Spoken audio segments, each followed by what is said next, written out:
اور جسے زمانے کی آنکھ سے چھپائے چھپائے 25 سال ہو گئے ہیں۔ علاؤدین نے خسرو کی طرف دیکھا۔ امیر، اسے پڑھیں کہ اس بدحواس انسان نے کیا لکھا ہے۔ امیر خسرو نے اس عبارت پر نگاہ کی جو سنسکرت زبان میں تحریر کی گئی تھی۔ رام دیو نے اپنے شاگردوں کو مخاطب کرتے ہوئے لکھا تھا، ان لوگوں کے نام جو سلامتی چاہتے ہیں، میں رام دیو اپنے ماننے والوں کو خبردار کرتا ہوں، چتوڑ کے پہاڑ ایک ایسے شخص کے سامنے سجدہ ریز ہو جائیں گے جو دہلی سے مارواڑ کی جانب خروج کرے گا۔ وہ ایک خدا کا ماننے والا ہوگا اور جس کی شمشیر بے نیام پتھروں کے جگر تک کاٹ کر رکھ دے گی۔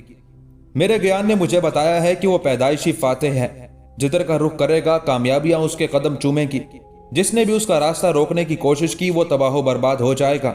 میں نے ستاروں سے کئی بار پوچھا ہے اور ہر مرتبہ ایک ہی جواب آتا ہے کہ اس کے ماتھے سے روشنی پھوٹ رہی ہوگی اور اس روشنی کے سامنے اقتدار کے تمام چراغ بجھ جائیں گے۔ اے میری قوم، اگر وہ شخص چتوڑ کی حدود میں داخل ہو جائے تو بے دریغ اپنے گھروں سے نکل کر اس کی راہ میں جذبوں کے پھول بچھا دینا، اس سے طاقت کی زبان میں بات نہ کرنا کہ دنیا کی ساری طاقتیں اس کی غلام بنا دی گئی ہیں۔ وہ سنسار کا وجیتا ہے۔ اگر میں زندہ رہا تو خود اپنے آشرم سے نکل کر اس کا استقبال کروں گا، اور اگر مجھے موت آ گئی تو تم لوگوں پر فرض ہے کہ اسے میرا سلام پہنچا دینا اور کہہ دینا کہ رام دیو نے تیرا بہت انتظار کیا۔ وہ رام دیو جو ہندوستان کا سب سے بڑا گیانی تھا اور جس کے مقدر میں آنے والے کا دیدار نہیں لکھا تھا۔ تحریر ختم ہو گئی تھی۔ خیمے میں ہر طرف گہرا سکوت طاری تھا اور سلطان کے چہرے پر عجیب سے رنگ ڈوب کر ابھر رہے تھے۔ عام سپہ سالاروں نے دیکھا کہ علاؤدین اپنی نشست پر بار بار پہلو بدل رہا تھا۔ فاتح عالم کا لفظ سن کر سلطان اس طرح چونک اٹھا تھا جیسے کسی کے خنجر نے اس کی رگے جاں کو چھو لیا ہو۔ تو سچ کہتا ہے پجاری، سلطان نے بڑے جذباتی لہجے میں رام دیو کو مخاطب کرتے ہوئے کہا۔ بے شک تو بڑا گیانی ہے، اگر تیرا علم سچا نہیں ہوتا تو پھر تجھے کون بتاتا کہ وہ فاتح عالم ہم ہی ہیں جس کا تو برسوں سے انتظار کر رہا ہے۔ رام دیو کی عیاریوں نے سلطان کی نبض پر ہاتھ رکھ دیا تھا اور یہ سب کچھ انجانے میں ہو گیا تھا۔ رام دیو کی پیش گوئی ستاروں کے کسی حساب کے مطابق نہیں تھی، بس اس نے ایک مطلق العنان شہنشاہ کی تعریف میں نئے انداز کا قصیدہ لکھ دیا تھا۔ رام دیو کو انسانی فطرت کا اندازہ تھا کہ کوئی بھی حکمران پہلے اپنے پڑوسی ریاستوں پر غلبہ حاصل کرنے کے خواب دیکھتا ہے، پھر یہ خواب پورے ملک کو اپنی لپیٹ میں لے لیتے ہیں اور آخر میں بڑھتے بڑھتے ساری دنیا کے گرد رقص کرنے لگتے ہیں۔ انسان کی اسی بے لگام خواہش کے پیش نظر رام دیو نے علاؤدین کو بھی فاتح عالم کہہ کر پکارا تھا۔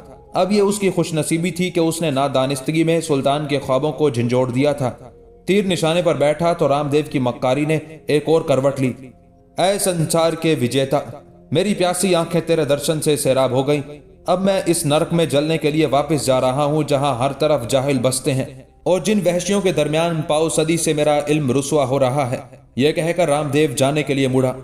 نہیں پجاری، اب تو اس جہنم میں نہیں جلے گا۔ علاؤدین نے پرجلال لہجے میں رام دیو کو آواز دی۔ وہ دوزخ چتوڑ کے نافرمانوں کے لیے ہے۔ ہم تیرے علم کی قدر کرتے ہیں کہ تو نے 25 سال پہلے اس تحریر کو پڑھ لیا جو آئندہ کرتاس عالم پر لکھی جانے والی ہے۔ رام دیو تیزی سے پلٹا اور علاؤدین کے سامنے زمین پر سر رکھ دیا۔ سلطان نے امیر خسرو کی طرف دیکھتے ہوئے کہا، خسرو، اسے حلقہ اسلام میں داخل کر لو کہ یہ بڑا دیداور ہے، ان قریب ہم اسے اپنے مشیر خاص کا درجہ عطا کریں گے۔ رام دیو اپنے منصوبے میں کامیاب ہو گیا اور بآواز بلند کلمہ پڑھنے لگا۔ علاؤدین کے تمام سپہ سالار حیران تھے کہ رام دیو نے بڑی عجیب عبارت لکھی تھی جس کا ایک ایک حرف درست ثابت ہو رہا تھا۔ اب ان شمشیر زنوں کو کیا معلوم کہ سیاہ فام شعبدہ باز نے معمولی سے رد و بدل کے ساتھ اس عبارت کو اپنی بوسیدہ کتاب میں منتقل کر دیا تھا جو 7 ماہ قبل سنیاسی آنند پال نے خم شام کے مندر کی دیوار پر تحریر کی تھی۔ ہشام اسدی مسلسل سنگباری کر رہا تھا، یہاں تک کہ 3 دن کے مختصر عرصے میں اس نے جنوبی فصیل کا بالائی حصہ مسمار کر دیا۔ پھر وہ اپنی منجنیق لے کر پہاڑی کی نچلی سطح پر آ گیا۔ اب اس کے پتھروں کا ہدف فصیل کا درمیانی حصہ تھا۔ الغرض 8 دن میں ہشام اسدی نے راجپوتوں کی محفوظ ترین پناہ گاہ میں بڑے بڑے شگاف ڈال دیے تھے۔ اب ان دراڑوں سے علاؤدین کے سپاہی آسانی کے ساتھ قلعے کے اندر داخل ہو سکتے تھے۔ اپنے دعوے میں حقیقت کا رنگ بھرنے کے بعد ہشام نے سلطان کی طرف سوالیہ نظروں سے دیکھا۔ نہیں ہشام، ابھی اپنے بازوؤں کو حرکت میں رہنے دے، سلطان نے نیا حکم جاری کرتے ہوئے کہا۔ ابھی ہم دشمن پر حملہ نہیں کریں گے، قلعے کی شمالی فصیل بھی مسمار کر دے کہ اس طرح دونوں محاذ کھل جائیں گے۔ ہم اپنے نافرمانوں کو ہر طرف سے بے امان دیکھنا چاہتے ہیں۔ اب شمالی فصیل پر سنگباری ہو رہی تھی اور راجہ رتن سنگھ رام دیو کی واپسی کا انتظار کر رہا تھا۔ اب وہ نہیں آئے گا سمراٹ، وہ نہیں آئے گا۔ رانی پدمنی کسی وحشت زدہ عورت کی طرح اپنے آراستہ کمرے میں ٹہل رہی تھی۔ وہ فریب کار جادوگر علاؤدین کی پناہ میں جا چکا ہے، اسے تو یہاں سے نکلنے کا بہانہ چاہیے تھا، سو ہم نے فراہم کر دیا۔ رانی پدمنی کے لہجے میں احساس ندامت کی جھلک بھی تھی اور زہر جیسی تلخی بھی۔ کیا خبر تھی مہارانی کے دھرم کے ادھیکاری بھی چھل اور کپٹ سے بھرے ہوئے ہیں۔ رتن سنگھ کے چہرے پر مایوسیوں کا دھواں پھیلا ہوا تھا۔ ہمیں ہماری تقدیر نے حسرتوں کے صحرا میں تنہا چھوڑ دیا ہے، جہاں نہ ابر کا کوئی ٹکڑا ہے اور نہ پانی کی کوئی بوند، بس حادثات کی تیز دھوپ ہے جو ہمیں جلانے کے لیے لپک رہی ہے۔ اب جلنے کو کیا باقی رہ گیا ہے سمراٹ؟ رانی پدمنی نے اپنے شوہر کی طرف دیکھتے ہوئے کہا۔ اس ایک شریر کے سبب سارا ہنگامہ ہے۔ پدمنی آگے بڑھ کر آئینے کے سامنے کھڑی ہو گئی۔ اس بھیڑیا علاؤدین کو نہیں معلوم کہ تمام ہرنیاں درندوں کی خوراک نہیں بنتی۔ میں وہ غزال دشت ہوں کہ ساری دنیا کے شیر بھی میرا تعقب نہیں کر سکتے۔ میرے قدم ہوا کے قدم ہے اور میری رفتار بجلی کی رفتار ہے۔ مجھے میری مرضی کے بغیر کوئی چھو بھی نہیں سکتا۔ ٹھاکروں کے غیرت مند خون کی قسم، سب کچھ جل کر راکھ ہو جائے گا۔ اس کے بعد رانی پدمنی نے تمام فوجیوں اور قلعہ نشین راجپوتوں کے نام ایک حکم جاری کیا کہ وہ سب کے سب قلعے کے میدان میں جمع ہو جائیں۔ پھر جب تمام لوگ ایک مرکز پر سمٹ آئے تو رانی پدمنی بڑی آن بان کے ساتھ اپنی رعایا کے سامنے نمودار ہوئی۔ اس وقت وہ گہرے سرخ رنگ کا لباس پہنے ہوئے تھی۔ پہلی نظر میں ایسا محسوس ہوتا تھا جیسے پدمنی اپنے خون میں نہائی ہوئی اہل چتوڑ کے سامنے کھڑی ہے۔ عظیم قوم کے عظیم وارثوں، تمہیں اس عورت کا سلام پہنچے جو رشتے میں تمہاری ماں کا درجہ رکھتی ہے۔ راجپوتوں کے دہکتے ہوئے سینوں میں جذبات کا آتش فشاں کروٹیں لینے لگا۔ بے شک تو ہماری ماں ہے، بیک وقت بے شمار آوازیں گونجنے لگی۔ راج ماتا اپنے بیٹوں کو حکم دے کہ وہ تیری خدمت کا حق ادا کر سکیں۔ رانی پدمنی نے اس ہجوم کو دیکھا جو شدید اضطراب کے عالم میں اپنی راج ماتا کی ایک جنبش لب کا منتظر تھا۔ تم جانتے ہو کہ دشمن نے پہلے تمہاری جنم بھومی کا محاصرہ کیا، پھر تمہارے پرکھوں کی ان سر بلند دیواروں کو ڈھا دیا، اور اب وہ چاہتا ہے کہ اس کے ناپاک ہاتھ تمہاری ماں کے سر سے آنچل اتار لیں اور وہ اسے برہنہ سر کھینچتا ہوا اپنے حرم میں لے جائے۔ یہ بڑی غلیظ گالی تھی۔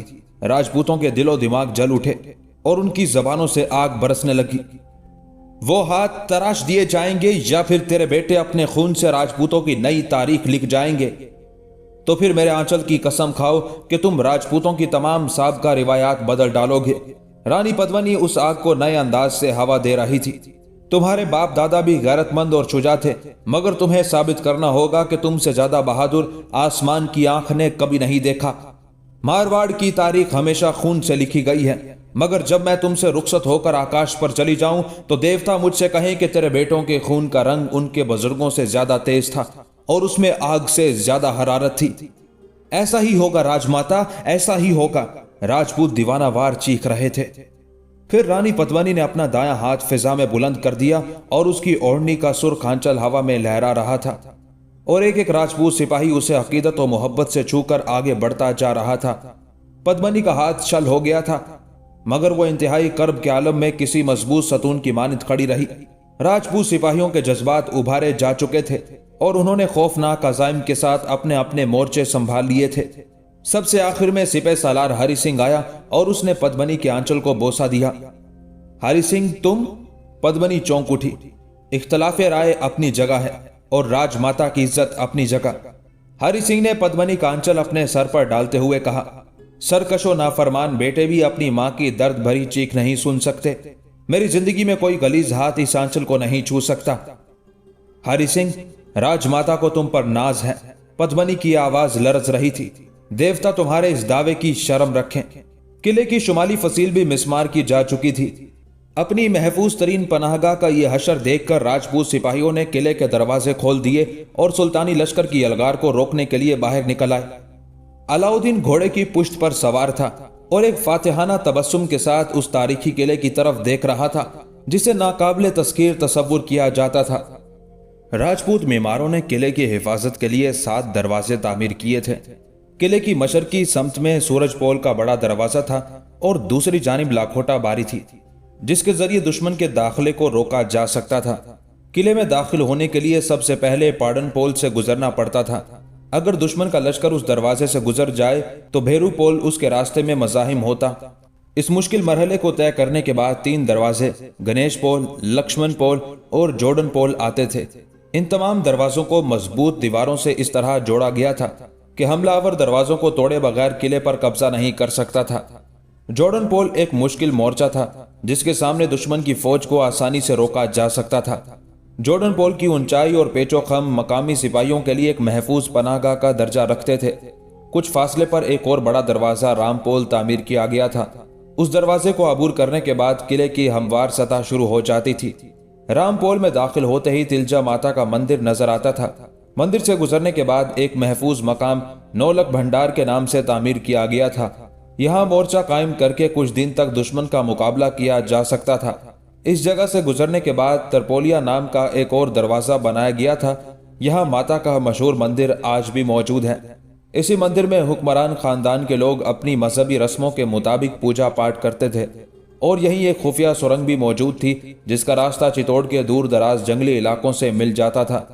مسلمان سپاہی اپنے شہنشاہ کے اشارے کے منتظر تھے۔ سلطان نے آخری بار اپنے مضطرب فوجیوں کی طرف دیکھا، پھر حضرت امیر خسرو پر نگاہ کی جو دائیں جانب موجود تھے۔ خسرو، حضرت شیخ نے اسی دن کے لیے ہمیں اپنی دعاؤں سے نوازا تھا۔ علاؤدین کا لہجہ بڑا جذباتی تھا۔ یقیناً سلطان معظم، یہی وہ دن ہے میرے شیخ کی دعاؤں کا نتیجہ اور میرے مرشد کے الفاظ کا صلہ۔ یہ کہتے کہتے امیر خسرو کی آنکھوں میں نمی سی جھلکنے لگی تھی، اور ان کی نگاہوں میں وہ پورا منظر ابھر آیا تھا جب حضرت نظام الدین اولیاء نے فرمایا تھا، خسرو، تمہارا سلطان بحکم خدا یہ مشکل ترین مارکا بھی سر کر لے گا۔ اور خسرو وہ دن آ پہنچا۔ علاؤدین کی پرجلال آواز گونجی اور شمشیر آبدار فضا میں لہرانے لگی۔ آگے بڑھو میرے جانبازوں، اور رتن سنگھ کا سر پرغرور اپنے سلطان کے قدموں میں جھکا دو۔ یہ 14 اگست 1303 کا تاریخ ساز دن تھا جب علاؤدین خلجی کے سپاہی سفیران اجل کے لباس میں راجہ رتن سنگھ کے لشکر پر ٹوٹ پڑے۔ راجپوتوں کی ایک شمشیر بکف جماعت نے سلطان کے جان نثاروں کی یورش کو بڑی مردانگی کے ساتھ روکا۔ وہ نہایت بے جگری سے لڑ رہے تھے۔ پہلے ہی حملے میں علاؤدین کے 50 سپاہی موت کا لقمہ بن گئے۔ راجپوت اپنی اس عارضی کامیابی پر بہت خوش تھے، مگر انہیں اندازہ نہیں تھا کہ دشمن سپاہیوں کے اس دستے کی قیادت علاؤدین کا مایہ ناز سپہ سالار خواجہ حاجی کر رہا تھا، جو عقاب سے زیادہ تیز نظریں رکھتا تھا اور اپنی سرد مزاجی میں کسی پہاڑی آبشار کے پانی سے بھی زیادہ ٹھنڈا تھا۔ خواجہ حاجی نے چند لمحوں میں اندازہ کر لیا کہ راجپوت سپاہیوں کے دل جذبات کی بھٹی میں تپ رہے ہیں اور ان کے دماغوں سے عقل و ہوش کی صلاحیتیں رخصت ہو چکی ہیں۔ ان پاگلوں کا راستہ چھوڑ دو اور انہیں اندر تک آنے دو، خواجہ حاجی نے چیخ کر فارسی زبان میں کہا۔ راجپوت سپاہی اس آواز کا مفہوم سمجھنے سے عاجز تھے۔ سلطان کے سپاہی اپنے سپہ سالار کے حکم پر لڑتے ہوئے پیچھے ہٹے اور انتہائی احتیاط کے ساتھ دائیں بائیں 2 قطاروں میں تقسیم ہو گئے۔ راجپوت سپاہیوں نے سمجھا کہ دشمن پسپا ہو رہا ہے، اس لیے وہ دیوانہ وار آگے بڑھے اور پھر کچھ دیر بعد ہی محصور ہو گئے۔ تلواروں کے تصادم سے موت کے نغمے پھوٹے اور آتش فنا کی چنگاریاں رقص کرنے لگی۔ راجپوت تعداد میں بھی کم تھے اور اپنے حواس بھی کھو چکے تھے، نتیجتاً موت کے دونوں جبڑوں میں پس کر رہ گئے۔ مرنے سے پہلے وہ جے ماتا کے نعرے بلند کر رہے تھے، مگر ان کی زندگی کی سانسیں شمار کی جا چکی تھی۔ کوئی نعرہ کام نہیں آیا اور چتوڑ کے محافظوں کا ایک دستہ دیکھتے ہی دیکھتے اس موت کی خوراک بن گیا جس کے خونی ہاتھوں نے بہت پہلے ان کی دیوی کو بھی شکار کیا تھا۔ راجہ رتن سنگھ اور رانی پدمنی نے دل تھام کر یہ اندوہناک خبر سنی کہ راجپوت سرفروشوں کی ایک جماعت میدان جنگ میں اس طرح کام آ گئی کہ وہ دشمن کو بہت معمولی سا جانی نقصان پہنچا سکی۔ یہ شکست کی پہلی علامت تھی جس نے تمام ہوش مند انسانوں کو چتوڑ کے مستقبل سے مایوس کر دیا تھا، مگر اب صلح یا فرار کی کوئی راہ باقی نہیں رہی تھی، اس لیے راجپوت سپاہی موت کو گلے لگانے پر مجبور تھے۔ دوسرے دن ایک اور جماعت قلعے سے باہر نکل کر سلطانی لشکر کے سامنے سفارہ ہوئی۔ سپاہیوں کے اس دستے کی قیادت راجہ رتن سنگھ کا چھوٹا بھائی راجکمار آرسی کر رہا تھا۔ اس جماعت نے بھی پہلا حملہ اتنی شدت سے کیا کہ مسلمان سپاہی چند لمحوں کے لیے حیرت زدہ رہ گئے۔ راجکمار آرسی آندھی کے کسی بگولے کی طرح اٹھا اور کچھ دور تک آگے بڑھتا چلا گیا۔ ملک نصرت خان جو ایک آزمودہ کار امیر لشکر تھا اور جس نے کچھ عرصے پہلے گجرات کے حکمران راجہ کرن کو شکست فاش دی تھی، راجپوتوں کے پرجوش حملے سے ذرا بھی متاثر نہیں ہوا۔ اس نے اپنے سپاہیوں کو حکم دیا کہ وہ راستہ چھوڑ دیں اور عقل و ہوش سے آری راجپوتوں کو لشکر کے قلب میں داخل ہو جانے تھے۔ ملک نصرت خان کے سپاہیوں نے ایسا ہی کیا۔ وہ بڑی ذہانت سے کترا کر نکل گئے اور راجپوت شہسوار فتح کے نشے میں اتنے آگے چلے گئے کہ ان کی باحفاظت واپسی کے تمام راستے بند ہو گئے۔ راجکمار آرسی بار بار چیخ رہا تھا، میں عام سپاہیوں سے لڑنا اپنی توہین سمجھتا ہوں۔ علاؤدین اگر مرد ہے تو میرے مقابل آئے، میں اسے بتاؤں گا کہ فن سپاہ گری کیا ہے اور جنگ کس طرح لڑتے ہیں۔ ملک نصرت خان نے اس راجپوت نوجوان کی لافزنی کا جواب دینے کی بجائے اپنے سپاہیوں کو مخاطب کرتے ہوئے کہا، اسے مت چھونا کہ یہ میرا شکار ہے۔ یہ کہہ کر ملک نصرت خان راجکمار آرسی کی طرف جھپٹا۔ راجکمار دیوانوں کی طرح لڑ رہا تھا اور اس کی کوشش تھی کہ وہ کسی طرح سلطان علاؤدین خلجی کے قریب پہنچ جائے۔ حالانکہ سلطان اس کی دسترس سے بہت دور تھا، لیکن راجکمار کی چیخیں مسلسل سنائی دے رہی تھی۔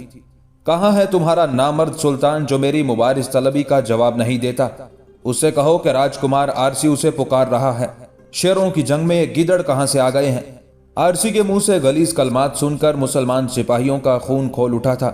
سلطان کا ہر جان نثار یہی چاہتا تھا کہ وہ آگے بڑھ کر اپنی شمشیر کے جوہر دکھائے اور راجپوت نوجوان کو اس کی بد کلامی کی اذیت ناک سزا دے، مگر علاؤدین کے تمام سپاہی اپنے سپہ سالار ملک نصرت خان کے حکم سے مجبور تھے۔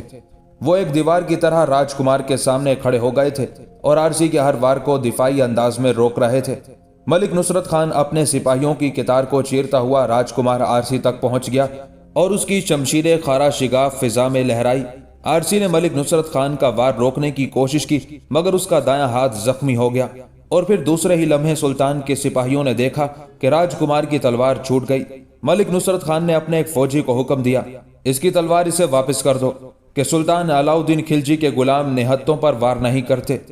مسلمان سپاہی نے گھوڑے سے اتر کر تلوار اٹھائی اور راجکمار آرسی کی طرف بڑھائی۔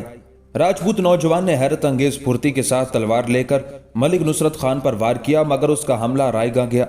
داؤ پیچ کے مختصر سے مظاہرے کے بعد راجکمار آرسی مزید زخمی ہو گیا اور اس کی تلوار دوبارہ زمین پر گر گئی۔ ملک نصرت خان نے ایک مرتبہ پھر راجکمار کو اس کی تلوار لوٹا دی۔ مسلمان سپہ سالار کی طرف سے یہ انتہائی ذلت آمیز سلوک تھا، مگر راجکمار آرسی لڑتا رہا، یہاں تک کہ ملک نصرت خان نے اس کے جسم پر کئی گہرے زخم سجا دیے اور راجپوت نوجوان اپنے خون میں نہا کر تپتی ہوئی ریت پر گر گیا۔ اب اس میں اٹھنے کی سکت بھی باقی نہیں رہی تھی۔ اسے لے جا کر سلطان کے قدموں میں ڈال دو۔ ملک نصرت خان نے اپنے سپاہیوں کو نیا حکم دیا۔ راجکمار آرسی کو کھینچ کر سلطان کے قریب لے جایا گیا۔ راستے بھر وہ اپنی زبان سے علاؤدین خلجی کے لیے نازیبا کلمات ادا کرتا رہا۔ سلطان نے بڑی حقارت سے راجپوت نوجوان کی طرف دیکھا جو خاک میں لتھڑا ہوا زمین پر پڑا تھا۔ اسے نئی تلوار فراہم کرو کہ ہم بھی اس کے بازوؤں کی طاقت دیکھنا چاہتے ہیں۔ علاؤدین کی ہیبت ناک آواز گونجی اور قریب کے سپاہیوں میں ایک لرزہ سا پڑ گیا۔ سپہ سالار تاج الدین عراقی جو سلطان کے گرد ایک حصار قائم کیے ہوئے تھا، آگے بڑھا اور اپنی تلوار کو زمین کی طرف جھکاتے ہوئے بولا، سلطان معظم کا یہ عمل آداب جنگ کے خلاف ہے۔ اگر خدا نخواستہ عراقی کا جملہ مکمل نہیں ہونے پایا تھا کہ علاؤدین گرج اٹھا، تمہارا سلطان اپنے جنگ کے آداب خود بناتا ہے عراقی، اسے کسی دوسرے قانون کی ضرورت نہیں ہوتی۔ تاج الدین عراقی نے سر جھکا دیا اور راجکمار آرسی کو نئی تلوار دے دی گئی۔ راجپوت نوجوان نے شمشیر کے قبضے پر اپنی گرفت مضبوط کرتے ہوئے اٹھنے کی بہت کوشش کی، مگر زخموں نے اسے نڈال کر دیا تھا۔ وہ اپنی جگہ سے جنبش تک نہ کر سکا۔ پھر ایک طویل اذیت ناک کشمکش کے بعد اس نے علاؤدین کی دی ہوئی تلوار سے اپنی شاہرگ کاٹ دی۔ گرم لہو کا فوارہ سا ابل پڑا۔ راجکمار کچھ دیر تک تڑپتا رہا اور پھر اس کا جسم سرد پڑ گیا۔ تم نے دیکھا عراقی، سلطان کے بدخواہوں کا انجام کس قدر عبرتناک ہوتا ہے۔ علاؤدین نے سپہ سالار کی طرف دیکھتے ہوئے کہا، ہمیں تمام عمر افسوس رہے گا کہ یہ نوجوان فاتح عالم سے دست بدست مقابلے کی تمنا لیے ہوئے رخصت ہو گیا۔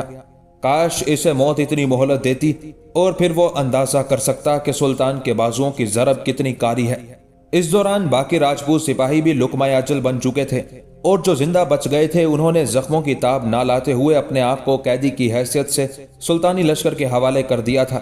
علاؤدین کے حکم پر راجکمار آرسی کی لاش قلعے کے محافظوں کے سپرد کر دی گئی۔ جب آرسی کا خون آلود جسم قلعے میں پہنچا تو ہر طرف ایک کوہرام برپا ہو گیا۔ حکمران خاندان کی عورتیں ماتم کرتی ہوئی اپنے اپنے کمروں سے نکل آئی۔ راجہ رتن سنگھ کا چہرہ گیندے کے پھول کی طرح زرد ہو گیا تھا۔ وہ اپنے جواں مرگ بھائی کی لاش سے لپٹا ہوا کچھ دیر تک گریا ازاری کرتا رہا، پھر قلعے کے میدان میں راجکمار آرسی کی چتا کو آگ لگا دی گئی۔ یہ دوسری شکست تھی جس نے راجپوت سورماؤں کو اپنی زندگی سے مایوس کر دیا تھا۔ اب قلعے کی شکستہ فصیلوں اور راج محل کی دیواروں پر ایک ہی لفظ لکھا ہوا نظر آتا تھا، موت، بے کسی اور تنہائی کی دردناک موت۔